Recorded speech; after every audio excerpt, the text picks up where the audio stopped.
Hi, my name is Matias Oviedo, and I am the director of the film Nowhere to Be Found. The film was part of the Anglo Film Festival, and welcome to my director's cut. My role in creating this movie was being the director. Also, well, I wanted to touch upon the fact that we didn't have enough time to, well, film everything and put it in the final cut of the film. Um, well, here in this scene, we see, well, the two main characters. One of them falls over, and the other one, his friend, goes looking after him. And well, this scene was really, really, really hard to film and harder to edit because we had to record from really uh, tight and restricted locations, and well, even harder to edit because of time restraints.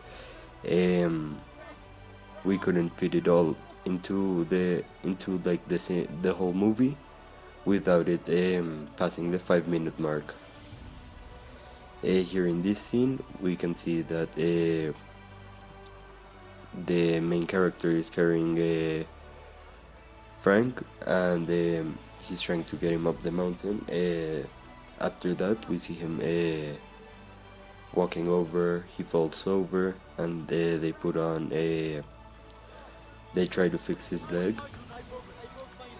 Well, in this part, I feel like as a director I could have improved my the performances in my film, uh, because like some of it isn't like too much like believable, and well, overall I feel like Daniel's performance could have been improved a lot.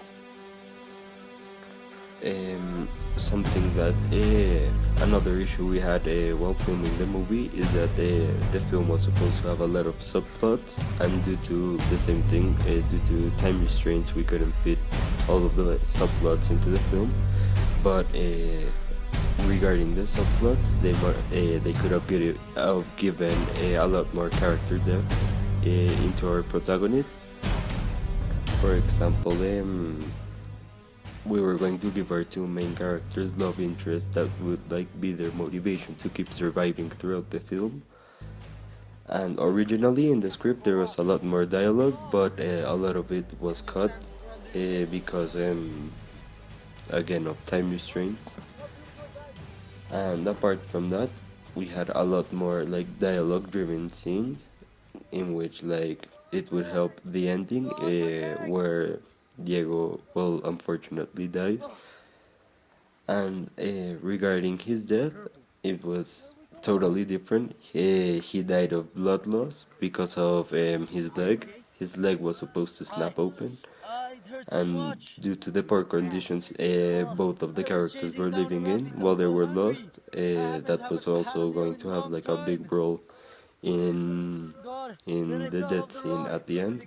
And also Mark, Daniel's character, was supposed to die at the end due to poor conditions and starvation. Something that I wanted to mention was that the final cut of the film never addresses how much time they've been lost. Well, to clarify that, it's been over 3 months, and at the end, the intended effect our film was going to have on the audience was that they should have felt really sad and sorry for our characters, but as it was mentioned, due to the limited runtime for our film, the effect wasn't able to take place in the final cut.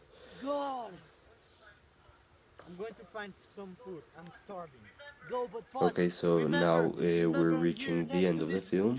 This is obviously the death scene, and well, yeah, it was supposed to be longer and totally different as it was mentioned, so it would have like a bigger effect on the audience, not like it would be sudden and from out of nowhere. And well, it should have been a more sad scene. It could have been more like depressing because it's his friend. It's two really close friends killing one another, so it should have been like more sad, and due to the time restraints we couldn't address that. Well, thank you for listening to this version of the film, to the director's cut, and I hope you enjoyed our film.